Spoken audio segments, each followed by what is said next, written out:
পাবনার ভাঙ্গুড়ার দিলপাশার ইউনিয়নের বেতুয়ান গ্রামে চুরি ডাকাতি ঠেকাতে গোমানী নদীর মাঝে বাঁশের বেড়া দিয়েছেন এলাকাবাসী। তারা বলছেন নৌপথে ওই এলাকায় প্রবেশ করে ডাকাত। বুধবার ২১ জানুয়ারি সরেজমিনে দেখা গেছে বেতুয়ান গ্রামের গোমানী নদীর মাঝ অংশে একটির পর একটি বাঁশ দিয়ে তৈরি করা হয়েছে বাঁশের বেড়া। একটি অংশে নৌ চলাচলের পথ রাখা হয়েছে। বেতুয়ানের স্থানীয় বাসিন্দা ও ছাত্রদল নেতা আবির জানান, কিছুদিন আগে বেতুয়ান গ্রাম থেকে দুটো মহিষ ও একটা গরু নিয়ে গেছে ডাকাতরা।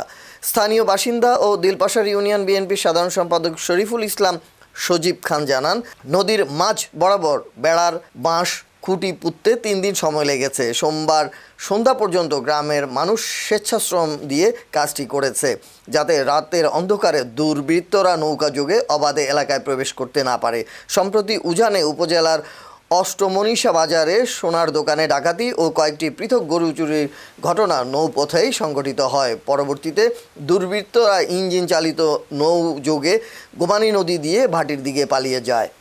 আমাদের গ্রামের যে বেড়িবাঁধটা দেওয়া হয়েছে সেটা হচ্ছে বেতুয়ান গ্রামটা সুরক্ষিত এবং বেতুয়ান গ্রাম যাতে ভালো থাকে সেই লক্ষ্যেই আমাদের বেড়াটা দেওয়া হয়েছে।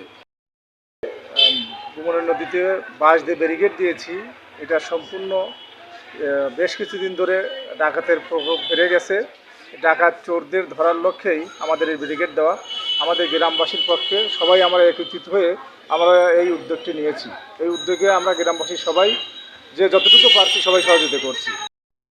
বাঞ্জান পাড়াতে 2টা মোষ একটা গরু নেওয়া হয়েছে, তার কারণে আমরা অনেকটাই চিন্তিত, কারণ এখানে অনেক লোকেরই রিস্ক আছে। তারপরেও আমরা অবাক ছিলাম।